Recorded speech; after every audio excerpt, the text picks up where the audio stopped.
Dans la prison de Kinshasa, un détenu politique filme avec une caméra cachée dans la pochette de sa Bible. S'il se fait prendre, il peut être exécuté. Il a été condamné sans preuve à passer le restant de ses jours en prison, accusé d'avoir participé à l'assassinat de l'ancien président du Congo, Laurent Désiré Kabila.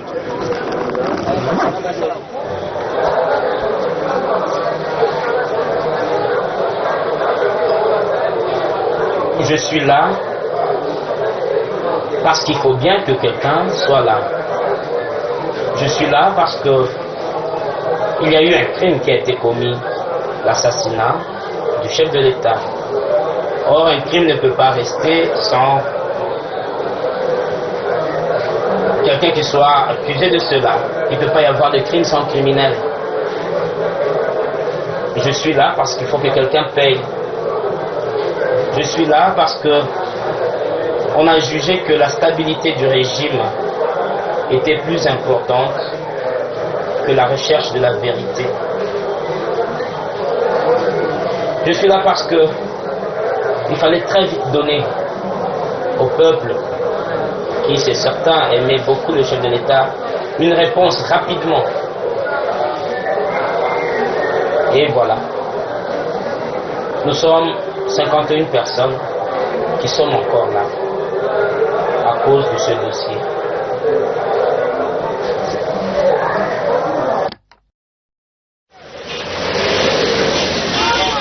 Laurent Désiré Kabila a été assassiné le 16 janvier 2001 dans des circonstances jamais élucidées. Depuis lors, les autorités du pays l'ont érigé en martyr et considèrent son assassinat comme une affaire classée. Nous n'y croyons pas et nous décidons de mener notre propre enquête.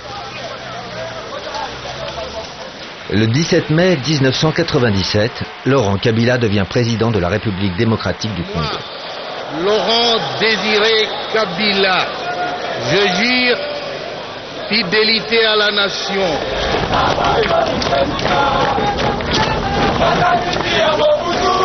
Il est porté au pouvoir par une armée d'enfants soldats entraînés par le Rwanda. Leur objectif est de renverser le vieux dictateur Mobutu, au pouvoir depuis 30 ans. Partant de l'est du Congo, il parcourt 2000 km à pied jusqu'à la capitale Kinshasa, où Kabila est accueilli en libérateur.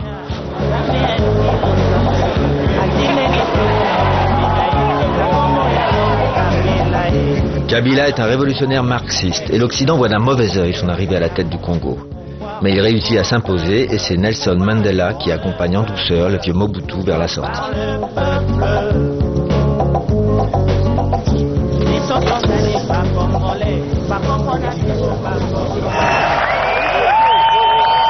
La situation devient vite chaotique. Des dissensions éclatent entre Kabila et ses alliés. Le Rwanda, qui a fourni les instructeurs, les armes et les munitions au mouvement de Kabila, espère en recueillir les fruits et participer à la gestion de ce pays aux ressources naturelles immenses. Mais Kabila veut régner seul. Il chasse les troupes rwandaises qui en réaction créent un mouvement rebelle dans l'est du Congo, le RCD. C'est le début d'une nouvelle guerre que Kabila n'aura pas le temps de mener jusqu'au bout. Le 16 janvier 2001, il est assassiné par Rachidi, un ancien enfant soldat qui est devenu son garde du corps. Rachidi a immédiatement été abattu, emportant avec lui la vérité sur les dessous de l'assassinat. Eh bien, nous aimerions d'abord vous relater comment les faits se sont passés. C'était le 16 janvier 2001, Mzé travaillait dans ce bureau. C'est un bureau habituel qu'on appelle la Maison Blanche. Et il travaillait avec l'un de ses collaborateurs, le directeur de cabinet. Voici les dossiers sur lesquels il travaillait. Et la paire de lunettes qu'il a portées ce jour-là, les stylos, tout ce qu'il a utilisé se trouve là. On n'a rien enlevé. Et quand Mzé était assis là-bas, il a vu quelqu'un de l'autre côté. Cette porte-là était ouverte. Il a vu un de ses gardes rapprochés qui lui a fait signe qu'il voulait lui parler en aparté. Et alors, le connaissant, il lui a fait signe de venir. Il est entré juste à côté de Mzé. Malheureusement, il était armé. Il avait son revolver. Et il a tiré à bout portant. Alors, vous regardez ici sur le fauteuil, vous voyez l'impact des balles. Il y a une balle ici, et ça c'est le sang. Ça c'est le sang également. Une balle est entrée là-bas, une autre ici derrière.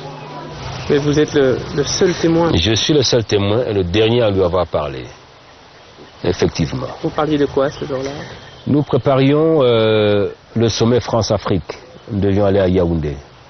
Et ce jour-là, c'était le jour de ma permanence. Et c'est à ce moment-là qu'il m'avait demandé qu'on fasse la liste des gens avec qui nous devions voyager.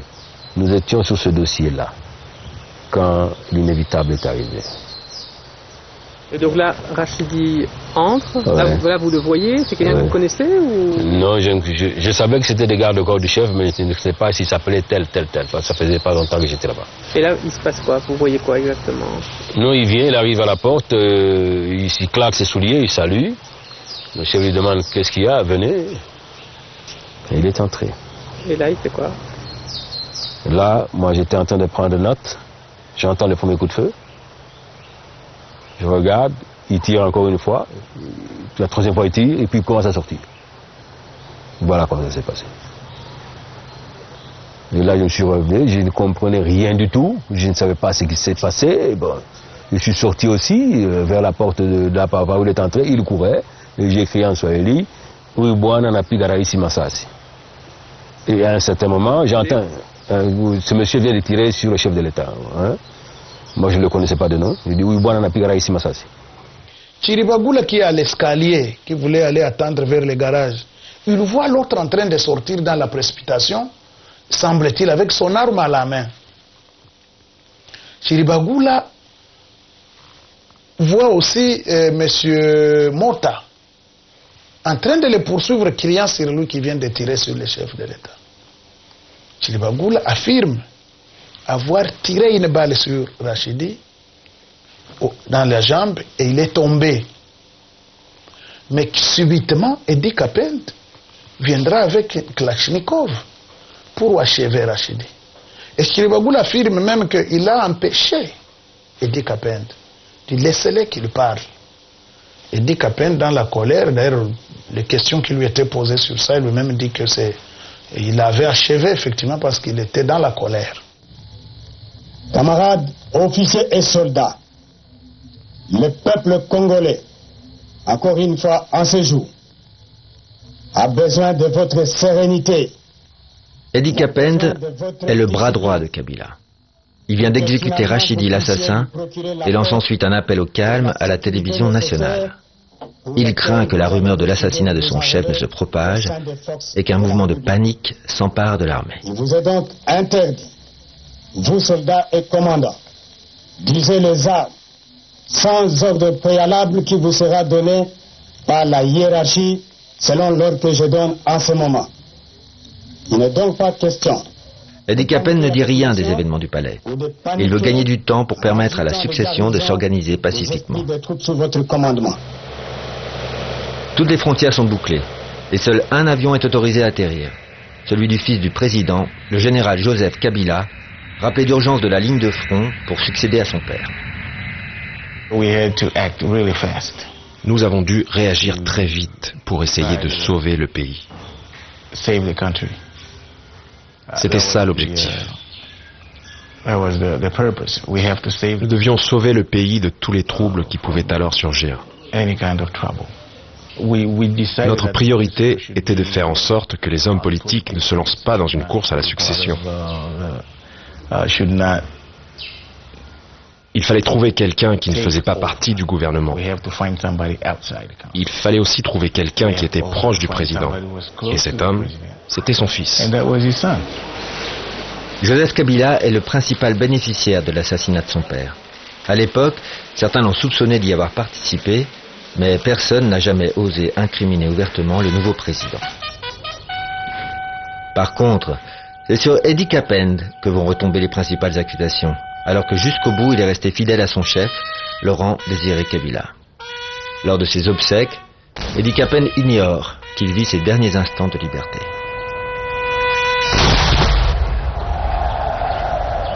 Messieurs les présidents de la Cour d'ordre militaire, mon Un an plus tard, lorsque s'ouvre le procès contre les assassins présumés de Laurent Kabila, plus d'une centaine de prévenus sont sur le banc des accusés. Eddie Capent, est présenté comme le principal suspect. Face à l'accusation d'avoir tué Rachidi, l'assassin de Kabila, il plaide la colère. À l'époque, les exécutions sommaires dans l'armée sont courantes et le châtiment infligé par Eddie Capent à Rachidi ne surprend personne. C'est surtout son message à la télévision qui retient l'attention de la Cour et qui est interprété comme une tentative de prise du pouvoir. C'est-à-dire qu'il a exprimé ce qui était dans son fort intérieur, de manière tout à fait aisée. C'est sorti donc au moment opportun, au moment où il fallait justement prendre maintenant les choses en main. Le procureur, Charles Alamba, accuse à tout va, bien décidé à trouver des coupables. Nous avons compris qu'il y avait la prise du pouvoir. En général, avec tout mes respects, je n'ai jamais tenté de prendre le pouvoir. Jamais. Je fais mon devoir à la fidélité de la mission de l'État et personne d'autre ne doit qui demander. C'est aujourd'hui que les gens sont en train de considérer toute cette loyauté-là. Traduit en lingala, la langue la plus parlée dans l'ouest du pays. L'usage veut qu'au Congo, les dialogues des acteurs et des actrices soient doublés par une seule et même personne. Et la voix la plus célèbre du pays, c'est celle de Évariste Boyiza Patience. En plus d'incarner tous les rôles, Évariste pimente les scènes de ses adages personnels et intemporels. Nous, d'abord en Afrique, les adages renferment certaines connaissances qu'on peut dire. Quand quelqu'un parle en adage, c'est-à-dire c'est la sagesse qui est là. Donc quand on parle des adages, c'est-à-dire on savons que là-dedans, il y a de réalité, il y a des connaissances, il y a une leçon à prendre. Je peux par exemple dire qu'un enfant qui est monté dans un arbre ne peut jamais voir de loin plus qu'un grand qui est assis. C'est-à-dire un grand a beaucoup d'expérience par rapport à un enfant. C'est-à-dire c'est pas comme vous êtes un enfant, que vous êtes élevé, vous pouvez croire que vous êtes plus que les grands. Car les grands connaissent beaucoup plus que les petits.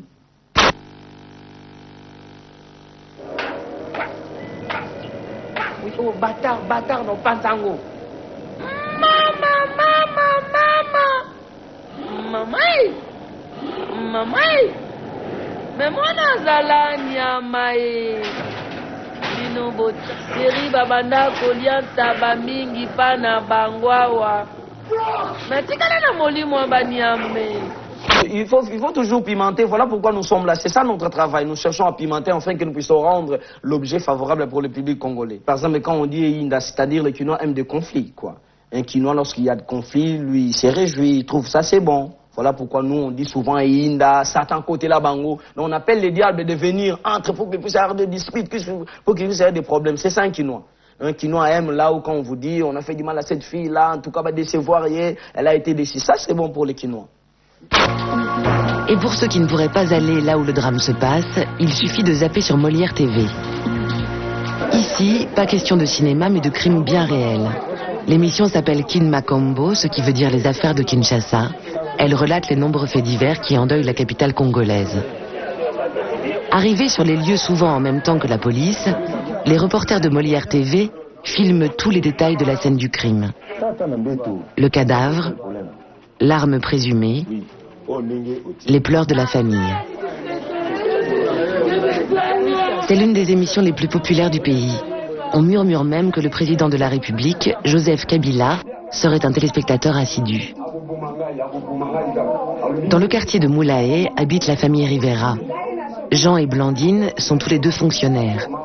Ils ont 2 enfants et ils hébergent Landry, le beau-frère de Jean.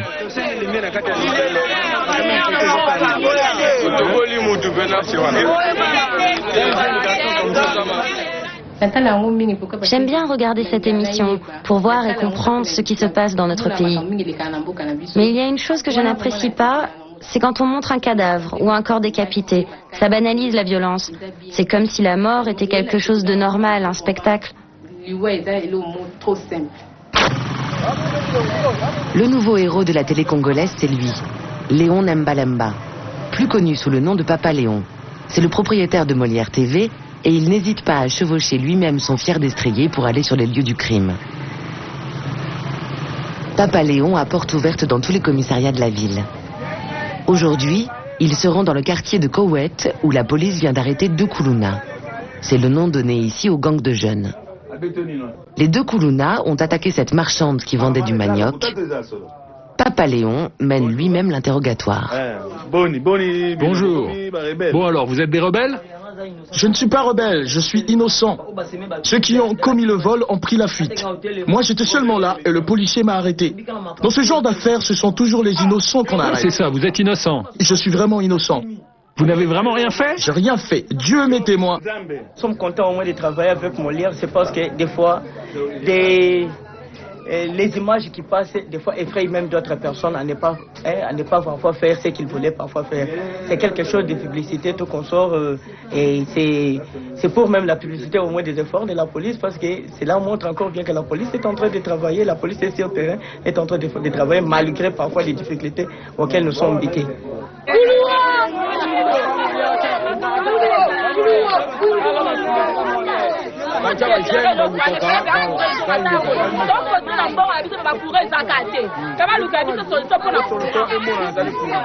On est venu pour un problème de Koulouna et on est passé maintenant pour un problème d'électrification. Si tu peux donner le message au chef qu'il n'y a pas de courant ici, ça fait 2 ans, il n'y a pas de courant, il n'y a pas d'eau.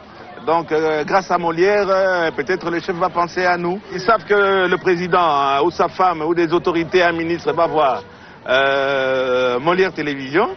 Et ils en profitent pour lancer leurs petits messages, tous les problèmes qu'ils sont en train de rencontrer. Et je crois que la population aime ça. Ils savent au moins que ça sera suivi, ils seront suivis. Et que leur message va passer, ça va passer sur Molière Télévision. Je crois bien que si les gens sont attirés par le fait divers, c'est une déformation, une conséquence de la crise. La plupart des gens n'ont rien à faire et ils sont attirés par tout ce qui passe, tout ce qui peut les divertir. Et moi je crois que cette crise qui touche tous les secteurs, tout est dévalué. La qualité de ce qu'on regarde, la qualité des distractions qu'on a, ça se ressent même dans les comportements. Le sous-sol du Congo est riche en or, en diamants et en minerais. Mais 80% de la population vit avec moins de $1 par jour. Ce pays grand comme 4 fois la France est aujourd'hui l'un des plus pauvres au monde.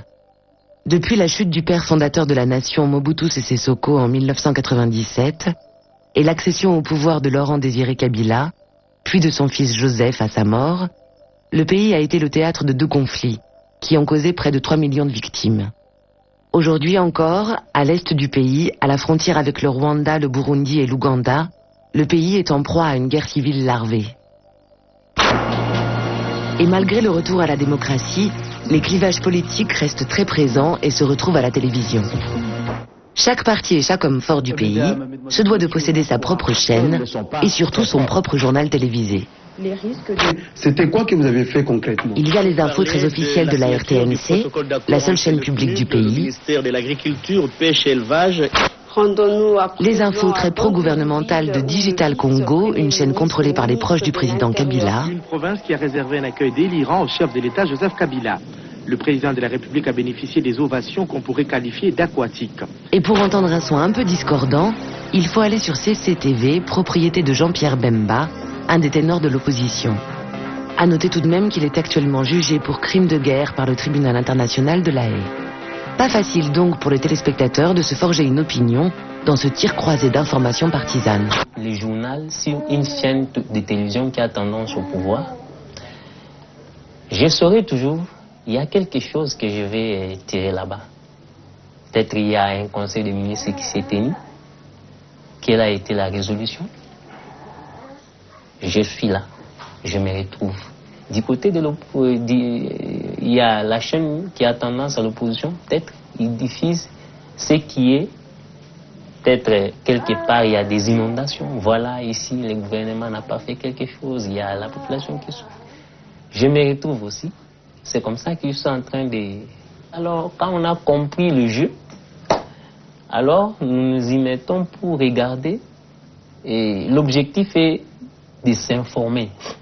J'aimerais un peu m'informer sur ce qui se passe. Je suis vraiment dans la difficulté d'être informé. Parce qu'il y a donc... Ce que tu es en train de dire là, l'information est politisée, chacun parle selon son point de vue, alors je me suis dit, je ne peux pas se baser à d'être informé, surtout chez nous. L'information est un tel enjeu politique que certains n'hésitent pas à s'en prendre physiquement aux chaînes concurrentes. Comme ce fut le cas pour CCTV qui a été saccagé en 2006. Élisée Ouamara est directeur de l'information et présentateur du JT de CCTV.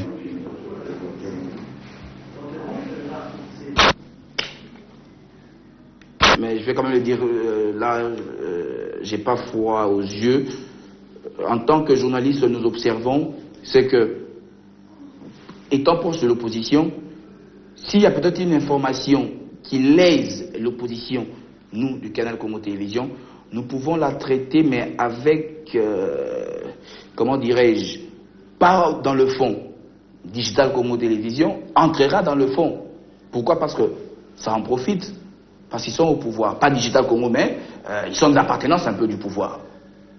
Lorsqu'il y a une information qui est contraire à la nôtre, il y a peut-être une situation confuse au sein de la majorité, nous, Canal Congo Télévision, nous en profitons et on cogne sérieusement. On m'a interdit, mais je suis allé quand même. Mais le monsieur m'a manqué du respect, du fond en comble. Mais si les télévisions ont chacune une couleur politique, cela n'empêche pas un foisonnement de débats. Les critiques du régime sont nombreuses, et l'on voit souvent s'affronter sur les plateaux les hommes politiques. Diffusée sur Mirador TV, une chaîne considérée comme proche du gouvernement, Sous l'arbre doré est l'émission de débat la plus célèbre du pays. Elle met systématiquement face à face les représentants du pouvoir et ceux de l'opposition.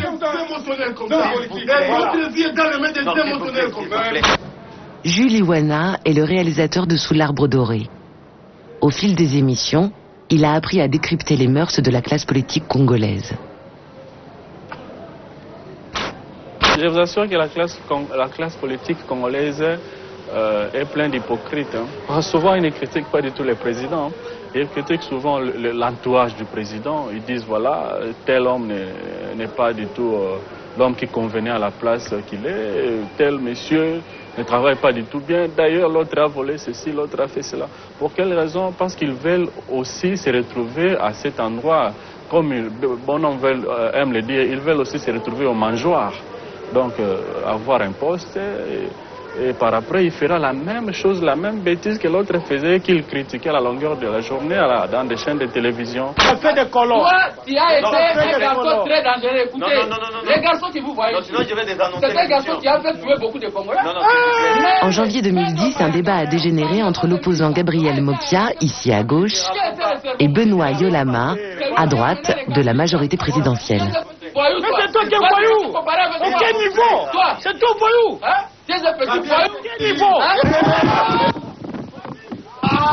Le présentateur, le réalisateur et les deux belligérants ont été arrêtés et condamnés. Seul l'opposant politique Gabriel Mokia est encore sous les verrous. Moi, je ne crois pas que vraiment la société congolaise soit une société violente. Mais je dirais plutôt que c'est une société passionnée. Ils sont épris de liberté et ils veulent vraiment participer au débat, arriver à s'affirmer, arriver à prendre leur destin en main. On leur a empêché depuis des années à être eux-mêmes, à déterminer leur avenir. Je sais qu'il y a beaucoup de progrès à faire, on doit encore faire beaucoup de choses, mais cette liberté d'expression, cette liberté des temps, on ne peut pas l'ôter puisqu'elle a été acquise dans les sangs et par des sacrifices énormes. Il y a beaucoup de gens, beaucoup de Congolais qui sont tombés pour ça. Et les gens ne sont pas prêts, ils sont pas prêts à cette ère. La télévision congolaise est à l'image de cette démocratie balbutiante. Elle pêche par ses excès et ses dérapages, mais elle est aussi le porte-voix d'une population qui a soif de liberté. Le défi aujourd'hui pour cette télévision, c'est d'affirmer son indépendance du pouvoir, de tous les pouvoirs.